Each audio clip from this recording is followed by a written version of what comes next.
मेरी नौकरी खत्म हुई तो मेरी बीवी ने औरतों को गुस्ल देने का काम शुरू कर दिया।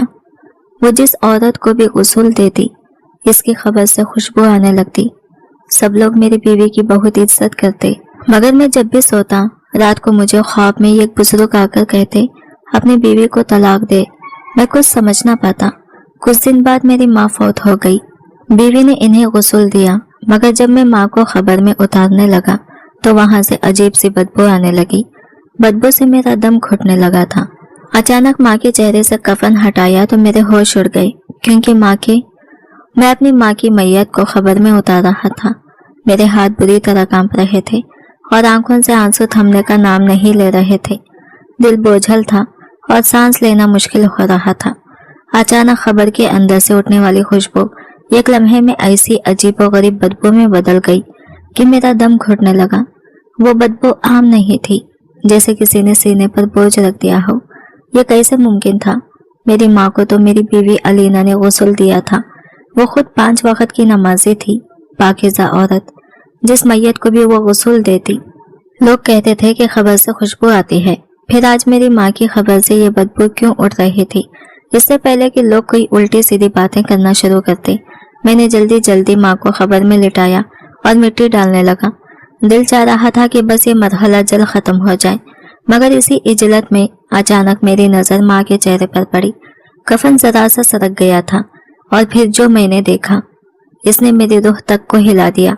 मेरी माँ के मुंह से ये काला मोटा सा धागा बाहर निकला हुआ था। मेरे कदमों तले से जमीन निकल गई, सांस रुकने लगी, हाथ खुद ब खुद आगे बढ़े और मैंने घबराहट में वो धागा खींच लिया, मगर आधा धागा अंदर ही रह गया। ये क्या था? किसने डाला था और क्यों? क्या ये कोई रस्म थी जिसके बारे में मुझे इल्म नहीं, या फिर ये वही मनहूस चीज थी जिससे वो बुजुर्ग मुझे ख्वाब में आकर खबरदार कर रहे थे? मेरा दिमाग बुरी तरह चकराने लगा, हाथ रुक गए।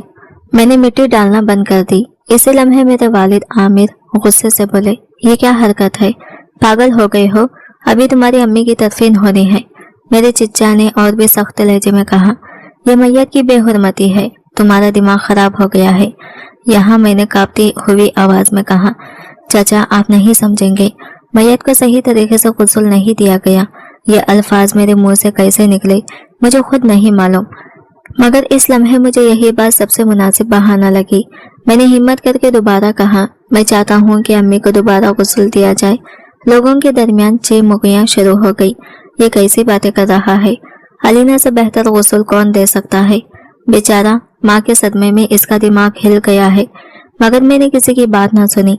मैंने अपने बहनोई की तरफ देखा और इशारा किया, फिर कांपती आवाज में कहा, फारूक भाई आप फौरन घर जाए। समीरा बाजी और छोटी को साथ लेकर आए। अभी इसी वक्त वो कुछ पूछना चाहते थे, मगर मेरे चेहरे की हालत देखकर खामोश हो गई।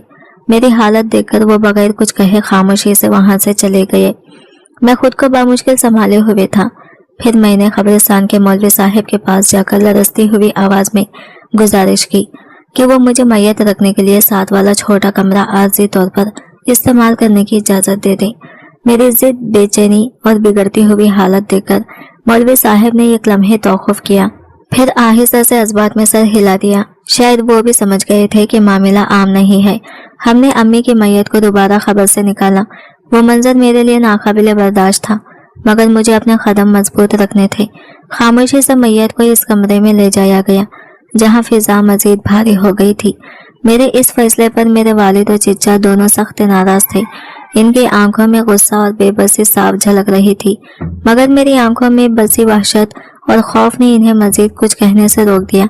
शायद वो भी महसूस कर रहे थे कि मैं होश और हवास में नहीं, या फिर किसी ऐसे सच का सामना कर चुका हूँ जिसे मैं अभी जबान पर नहीं ला सकता। कुछ ही देर गुजरी थी कि मेरी दोनों बहनें बुरखों में लपटी ज़ारो खता रोती हुई कब्रिस्तान पहुंची। इनके कदम लड़खड़ा रहे थे और चेहरों पर गहरे सवालिया निशान सिप्त थे। वो बार बार मेरी तरफ देख रही थी, जैसे मेरी आंखों में इस गैर मुतख्खा फैसले की वजह तलाश कर रही हो।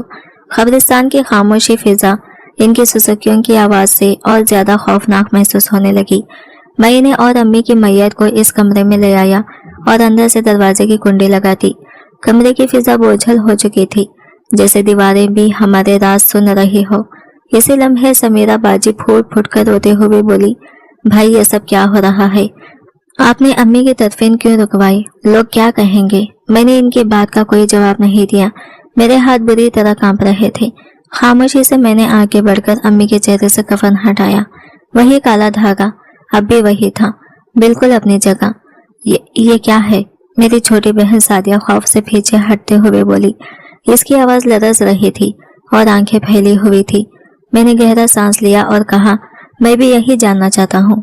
जब मैंने इसे खींचने की कोशिश की तो ये बाहर नहीं आया। ऐसा महसूस हुआ जैसे अंदर से किसी ने इसे सिया हुआ हो, जैसे ये धागा जिस्म का हिस्सा बन चुका हो। कमरे में एक लम्हे को मुकम्मल खामोशी छा गई। समीरा बाजी ने हिम्मत जमा की।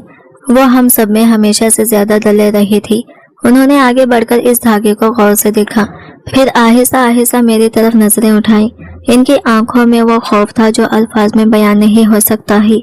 कफन पूरी तरह हटाया गया। हम तीनों की चीखें एक साथ फिजा में गूंज उठी। वो मंजर क़यामत से कम नहीं था। मेरे जिस्म से जान निकल गई, टांगे जवाब दे गई और दिल इस जोर से धड़कने लगा जैसे सीना फाड़कर बाहर आ जाए। जो कुछ हम देख रहे थे वो इंसानी अकल से बलातर था। हमारी माँ का पूरा जिस्म गर्दन से लेकर पेट तक जगह जगह से बेरहमी के साथ सिया हुआ था। वो टांके किसी माहिर सर्जन के नहीं लगते थे, बल्कि यूं महसूस होता था जैसे किसी फिजाई ने बेदर्दी से छुरी और सुई चलाई हो। मोटे काले धागे से जिल को जबरदस्ती एक दूसरे के साथ जोड़ा गया था। हर टांका चीख चीख कर किसी जुल्म की गवाही दे रहा था। इन्हीं में से एक टांका शायद पूरी तरह मजबूत न था, इसीलिए इसका धागा अंदर से सरक कर माँ के मुंह तक आ पहुंचा था। यह मंजर देखकर मेरी बहनों के जब्त के बंधन टूट गए। वो ज़ारो खता रोने लगी। माँ के जिस्म पर लगे इन वहशाना टांकों को छूते हुए बीन कर रही थी, जैसे हर सुजुकी के साथ इनका दिल बिफट रहा हो। ये क्या कर दिया इस चुड़ैल ने हमारी माँ के साथ? समीरा ने दीवार से सर मारते हुए चीख कर कहा। मैं तो पहले ही कहती थी ये औरत ठीक नहीं है, बिल्कुल ठीक नहीं। मेरा दिमाग सुन हो चुका था। मोहब्बत, एतबार, इज्जत, अलीना के लिए मेरे दिल में मौजूद हर जज्बा एक ही लम्हे में नफरत और वहशत में बदल गया। मैं इससे बेपनाह मोहब्बत करता था, मगर इतनी भी नहीं कि अपनी माँ के साथ की गई इस दरिंदगी को नजरअंदाज कर देता। मेरे लिए अब कोई जवाब बाकी नहीं बचा था। मेरे कानों में सिर्फ दिल की धड़कन की आवाज गूंज रही थी। मैंने कांपते हाथों से जेब से फोन निकाला। उंगलियां मेरा साथ नहीं दे रही थी। भाई आप किसे फोन कर रहे हैं? सादिया ने सुसकते हुए पूछा। मैंने भारी आवाज में कहा, पुलिस को। और अगले ही लम्हे मैंने 15 पर कॉल मिला दी। इस एक फैसले के साथ ही मैंने अपनी 6 माह की मोहब्बत भरी शादीशुदा जिंदगी को खुद अपने हाथों से जहन्नम की आग में झोंक दिया था। मुझे अंदाजा था अब वापसी का कोई रास्ता नहीं रहा, मगर मेरी माँ के जिस्म पर लगे वो वहशियाना टांके इस हकीकत का नाकाबिले तरदीद सबूत थे कि जिस औरत को मैं अपनी जन्नत समझ बैठा था वो दरअसल जहन्नम का दरवाजा थी। अब किसी वजाहत, किसी सफाई की गुंजाइश बाकी नहीं रही थी। कुछ ही देर बाद पुलिस की गाड़ी का सायरन कब्रिस्तान के गहरे सुकूत को चीरता हुआ करीब आ गया। वो आवाज ऐसी थी जैसे खामोश फिजा में किसी ने अचानक जलजला बर्पा कर दिया हो। बाहर खड़े रिश्तेदारों और मोहल्ले वालों में खलबली मच गई। लोग एक दूसरे से सवाल करने लगे। किसी को समझ नहीं आ रही थी कि यह काम से तदफीन के मामले में पुलिस क्यों बुलाई गई है। मेरे वालिद और चचा शर्मिंदगी और गुस्से के मिले जुले एहसास में लाल पीले हो रहे थे। इनकी नजरें बार बार जमीन पर झुक जाती, जैसे वो सबकी निगाहों का सामना करने की हिम्मत ही न रखते हों। इसी आसना में 2 पुलिस एहलकार कमरे के अंदर दाखिल हुए। अंदर का मंजर देखकर वो भी एक लम्हे के लिए ठिठक कर रह गई। एक मैयत जिसके जिस्म पर बेरहमी से लगे टांके साफ दिखाई दे रहे थे और इसके गिर्द 3 बहन भाई सदमे की हालत में बैठे थे। ये मंजर किसी को भी हिला देने के लिए काफी था। ये सब क्या है? इंस्पेक्टर ने अपनी भारी और रोबदार आवाज में सवाल किया। मैंने कांपती हुई टूटी फूटी जबान में सारा माजरा बयान कर दिया। ख्वाब वाली बात मैंने जानबूझकर छुपा ली, क्योंकि मैं जानता था कि इस पर कोई यकीन नहीं करेगा। मैंने सिर्फ इतना बताया कि किसी तरह कफन से काला धागा नजर आया और फिर कफन हटाने पर वो हौलनाक टांके सामने आई। इंस्पेक्टर ने खामोशी से लाश का मुआयना शुरू किया। इसकी नजरें एक एक टांके पर ठहर रही थी, जैसे वो भी इस बेरहमी को समझने की कोशिश कर रहा हो। कमरे में ऐसी खामोशी छा गई थी कि हमें अपनी सांसों की आवाज भी साफ सुनाई दे रही थी। इंस्पेक्टर ने बगैर किसी ताखीर के अपने आला अफसरान को इतला दी। चंद ही लम्हों में पूरा कब्रिस्तान एक बाकायदा क्राइम सीन में तब्दील हो चुका था। हर तरफ पुलिस की चहल पहल थी, लोग दूर खड़े सरगोशियां कर रहे थे और फिजा में एक अजीब सा खौफ फैल चुका था। इंस्पेक्टर ने मेरी तरफ देखते हुए सवाल किया, यह गुस्ल किसने दिया था? मैंने दांत भींचते हुए नफरत से कहा, मेरी बीवी अलीना ने। इंस्पेक्टर ने एक लम्हे तौक़ुफ़ किया, फिर सख्त लहजे में बोला, इसे गिरफ्तार करना पड़ेगा। ये अल्फाज सुनते ही मेरे पैरों तले से जमीन निकल गई। जिस औरत को मैंने कभी ऊंची आवाज में बात तक नहीं की थी, जिसे मैंने हमेशा अपनी आंखों का तारा समझा, आज मैं खुद इस पुलिस के हवाले करने जा रहा था। दिल चीख रहा था, मगर मेरी माँ का मस्ख शुदा जिस्म मुझे किसी और रास्ते की इजाजत नहीं दे रहा था। पुलिस की एक टीम मेरे साथ घर रवाना हुई। घर के दरवाजे से अंदर कदम रखते ही मेरा दिल जोर जोर से धड़कने लगा। मैंने अलीना को जाए नमाज पर बैठी दुआ मांगते हुए पाया। इसके लब हिल रहे थे और तस्बीह आहिस्ता आहिस्ता इसकी उंगलियों में घूम रही थी। पुलिस वालों को देखकर वो एक लम्हे के लिए चौंकी जरूर, मगर इसके चेहरे पर ना घबराहट थी ना परेशानी। ऐसा लगा जैसे वो सब कुछ पहले से जानती हो। अलीना, तुम्हें हमारे साथ थाने चलना होगा, इंस्पेक्टर ने रस्मी मगर सख्त लहजे में कहा। इसने ना कोई सवाल किया ना किसी किस्म की मजामत की। वो बस आहिस्ता से खड़ी हुई और एक नजर मेरी तरफ डाली। इसकी आंखों में ना कोई शिकवा था ना कोई फरियाद, ना ही खुद को बेगुनाह साबित करने की कोशिश। वो आंखें बिल्कुल स्पष्ट थी, जैसे इनके पीछे कोई और ही कहानी छुपी हो, कोई ऐसा राज जो अभी सामने आना बाकी था। और इसी लम्हे मुझे एहसास हुआ, शायद असल खौफ अब शुरू होने वाला था। यूं लग रहा था जैसे वो पहले ही जानती हो कि अब यही होने वाला है। इसकी ये खामोशी मेरे लिए सबसे ज्यादा खौफनाक थी। इसने एक बार भी ये नहीं पूछा कि क्यों या मैंने क्या किया है। इसका ये बेहिस सुकून मेरे दिल में खंजर की तरह उतर रहा था। जब लेडी कांस्टेबल इसे अपने साथ ले जाने लगी तो मेरे अंदर जमा सारा गुस्सा और नफरत एकदम जबान पर आ गई। मैं चीख उठा, मैं तुम्हें तलाक देता हूँ, मैं तुम्हें तलाक देता हूँ, मैं तुम्हें तलाक देता हूँ। मेरे अल्फाज सुनते ही वो रुक गई। इसने मुड़कर मेरी तरफ देखा। एक लम्हे के लिए इसके होठों पर एक बहुत हल्की सी तकरीबन नाकाबिले दीद मुस्कुराहट उभरी और फिर अगले ही लम्हे वो गायब हो गई। वो एक लफ्ज भी कहे बगैर अपना सियाह दुपट्टा संभालती हुई पुलिस के साथ बाहर चली गई। इसका यह रद्द अमल मेरे लिए किसी जोरदार तमाचे से कम न था। वो रोई नहीं, चीखी नहीं, इसने मुझसे एक मौका तक नहीं मांगा। यूं महसूस हुआ जैसे इसे इस तलाक की पहले से तौखा थी, या शायद इसे इसकी परवाह ही नहीं थी। थाने में हम सब मौजूद थे। फिजा बोझल और सवालों से भरी हुई थी। मेरी माँ की लाश को पोस्टमार्टम के लिए हॉस्पिटल भिजवा दिया गया था और हर गुजरता लम्हा मेरे दिल पर एक और बोझ डाल रहा था। मेरे वालिद और दूसरे रिश्तेदार मुझसे सख्त खफा थे। इनका ख्याल था कि मैंने खानदान की इज्जत को बीच चौराहे पर नीलाम कर दिया है, मगर कोई ये नहीं समझ रहा था कि मैंने इज्जत नहीं बल्कि अपनी माँ की सच्चाई का साथ दिया था, चाहे इसकी कीमत मुझे सब कुछ ही क्यों ना अदा करनी पड़े। मगर इस सब के बावजूद मेरी बहनें मेरे साथ मजबूती से खड़ी थी। इनकी खामोश हिमायत इस वक्त मेरे लिए वाहिद सहारा थी। इंस्पेक्टर ने अलीना से तफ्तीश शुरू की। इसे दूसरे कमरे में बिठाया गया था, मगर वहां से इसकी आवाज हम तक नहीं पहुंच रही थी। ये खामोशी किसी शोर से कहीं ज्यादा खौफनाक महसूस हो रही थी। तकरीबन 1 घंटे बाद इंस्पेक्टर कमरे से बाहर आया। इसके चेहरे पर उलझन और गुस्से की वाज़ा आसार थे। इसने आकर गहरा सांस लिया, जैसे खुद को काबू में ला रहा हो। वो कुछ नहीं बता रही। इसने संजीदा लहजे में कहा, बस एक ही बात दोहरा रही है कि जो किया ठीक किया। मेरा दिल जोर से धड़का। मैंने बेचैनी से पूछा, तो क्या इसका मतलब यह है कि इसने एतराफ कर लिया है? इंस्पेक्टर ने हल्का सा सर हिलाया। एक तरह से हाँ, वो जुर्म से इनकार नहीं कर रही, मगर वजह भी नहीं बता रही। फिर इसने तौखुफ के बाद कहा, इसका रवैया बहुत अजीब है। ऐसा लगता है जैसे इसे किसी बात का जरा सा भी खौफ नहीं। इसकी बात सुनकर मेरे जिस्म में सर्द लहर दौड़ गई। ऐसा सुकून सिर्फ बेगुनाह को होता है, या फिर इसे जो खुद को हर अंजाम से बिलाता समझता हो। इस रात जब हम घर लौटे तो यूं महसूस हो रहा था जैसे ये वही घर नहीं रहा जहां कभी सुकून बसा करता था। दीवारें अजनबी लग रही थी, खामोशी कानों में चुभ रही थी और हर कोने से एक अनदेखा खौफ झांक रहा था। ऐसा लग रहा था जैसे असल कहानी अभी शुरू हुई हो। ऐसा महसूस हो रहा था जैसे हमारा घर अब हमारा नहीं रहा, बल्कि एक वीरान हवेली बन गया हो। वो औरत جس کی موجودگی سے یہ گھر کبھی جنت کی طرح لگتا تھا، آج اس کی یاد بھی ایک دہکتی ہوئی جہنم کی آگ کی مانند میرے دل و دماغ میں دوہرا رہی تھی۔ ہر کمرہ، ہر فرش، ہر دیوار جیسے اس کے بغیر سسک رہا ہو۔ مجھے وہ بزرگ بار بار یاد آ رہے تھے جنہوں نے پہلے ہی یہ خبردار کر دیا تھا کہ کچھ گہرا اور خوفناک ہونے والا ہے، اور اب یہ سب کچھ سچ ثابت ہو رہا تھا۔ میں خاموشی سے علینا کے کمرے میں گیا۔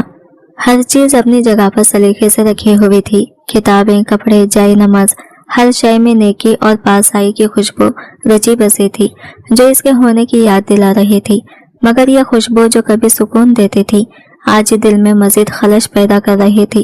میں نے آہستہ سے اس کے کپڑوں کو ہاتھ لگایا، جیسے چاہ رہا ہوں کہ شاید کوئی راز چھپا ہو، کوئی ایسا اشارہ جو اس پورے طوفان کی حقیقت بتا سکے۔ ہر لمحہ، ہر چیز مجھے یہ باور کروا رہی تھی کہ گھر میں ہر چیز اپنی جگہ پر ہے، لیکن روح کہیں کھو گئی ہے۔ مجھے اپنے آپ پر شدید غصہ آ رہا تھا کہ میں نے 6 مہینے تک ایک ایسی چالاک اور خطرناک عورت کو اپنی آستین میں پالا اور مجھے اس کے اصل چہرے کا کوئی علم تک نہیں ہوا۔ اچانک میری نظر بیڈ کے نیچے رکھے اس کے ٹرنک پر پڑی۔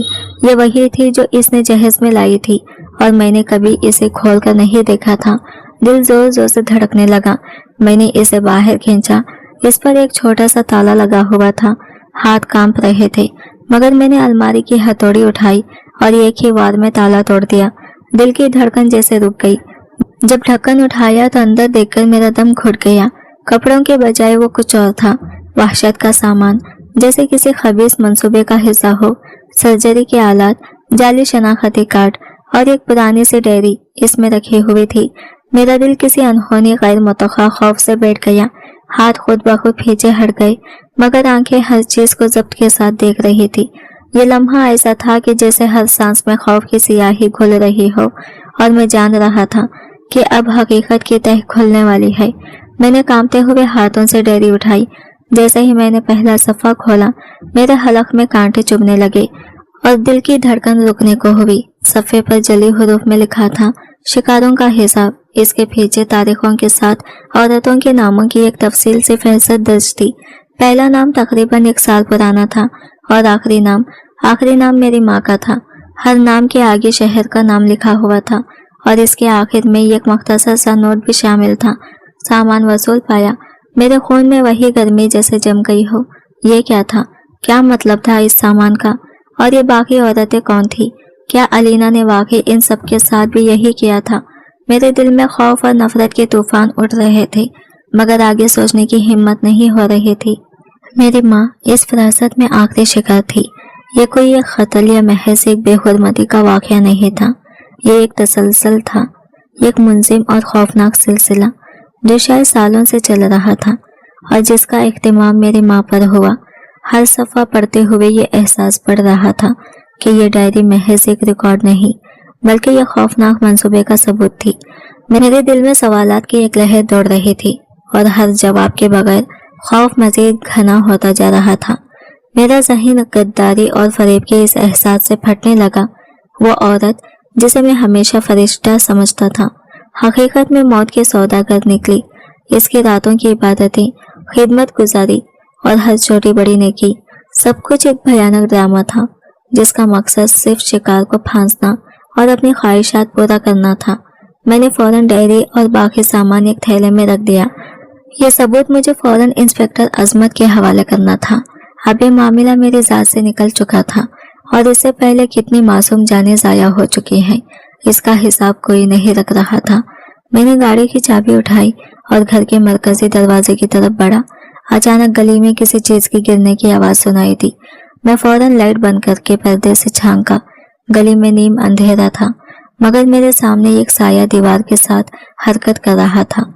یہ کوئی عام راہ گر نہیں لگ رہا تھا، اس کی چال میں ایک عجیب سی پھرتی احتیاط اور مہارت تھی۔ میرے دل کی دھڑکن رک گئی۔ کیا وہ لوگ جانتے ہیں کہ یہ ڈائری میرے پاس ہے؟ کیا میں اب خطرے میں ہوں؟ ایک سرد لرزہ میرے جسم سے دوڑ گیا، اور میں نے خود سے کہا کہ ہر قدم پر ہوشیار رہنا ہوگا۔ یہ لمحہ خاموشی کے باوجود موت کی آمد کی خبر دے رہا تھا۔ وہ اسے واپس لینے آئے ہیں۔ یہ خیال ذہن میں آتے ہی میں نے مرکزی دروازہ کھولنے کا ارادہ ترک کر دیا۔ میں نے پچھلے دروازے سے نکلنے کا فیصلہ کیا थैले बगल में दबा हुआ था और दिल इस जोर से धड़क रहा था कि जैसे सीना फाड़ देगा। मैं दबे पांव किचन की तरफ बढ़ा। किचन का दरवाजा पिछली गली में खुलता था, जो निस्बतन ज्यादा तारीक और सुनसान रहती थी। मैंने आहिस्ता से कुंडी सरकाई, मगर दरवाजे की खुलने की हल्की सी चिड़चिड़ाहट इस खामोशी में किसी धमाके की तरह गूंज उठी। मैंने अभी बाहर कदम रखा ही था कि सामने खड़े शख्स को देखकर मेरी सांस अटक गई। वो गैर मामूली तौर पर लंबा था, सरापा सिया लिबास में मलबूस। इसका चेहरा भी कपड़े से ढका हुआ था और आंखें अंधेरे में अजीब तरह से चमक रही थी, जैसे शिकार को नाप रहे हो। मैं चीख भी ना सका, भागने की हिम्मत भी न हुई। इसी लम्हे इसने जेब से एक चाकू निकाला, जो रात की मध्यम रोशनी में सर्द चमक के साथ झलमलाया। वो चीज हमें दे दो आमिर मियाँ। इसकी आवाज घटी घटी और बेहद सर्द थी। खामखा अपनी जान से हाथ धो बैठोगे। मेरा दिल धक सा रह गया। इसे मेरा नाम मालूम था और इसे ये भी पता था कि डायरी मेरे पास है।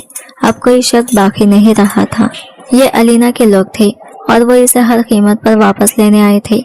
मेरे जहन में एक ही सवाल गूंज रहा था, क्या मैं इस अंधेरे से जिंदा निकल पाऊंगा या ये गली मेरी खबर बनने वाली है।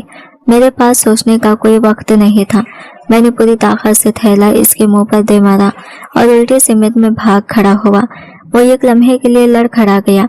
बस इतना ही वक्त मेरे लिए गनीमत था। मैं जानता था कि मैं इसका मुकाबला नहीं कर सकता।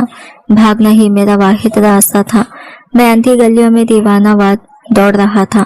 कदम बेकाबू थे, सांस टूट रही थी, फेफड़े जैसे जवाब दे चुके थे, मगर मौत का खौफ मुझे मुसलसल आगे ढकेल रहा था। हर मोड़ पर लगता था कि वो पीछे ही खड़ा होगा। कुछ दूर जाकर मैंने मुड़कर देखा, वो मेरे पीछे नहीं था।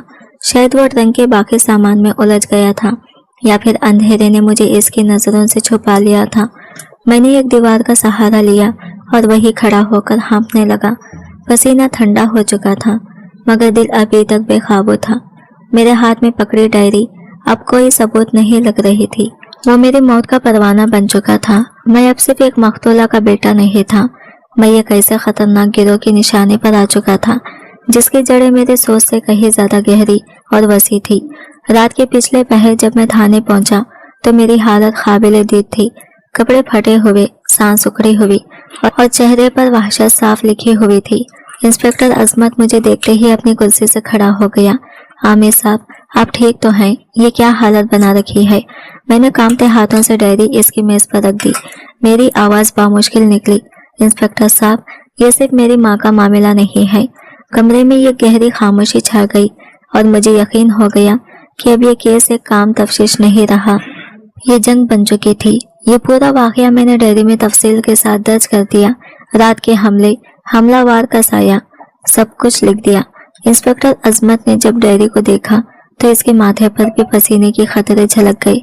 इसने फौरन अपने अमले को हिदायत दी कि डायरी में मौजूद तमाम नामों और पतों की फौरी तस्दीक की जाए।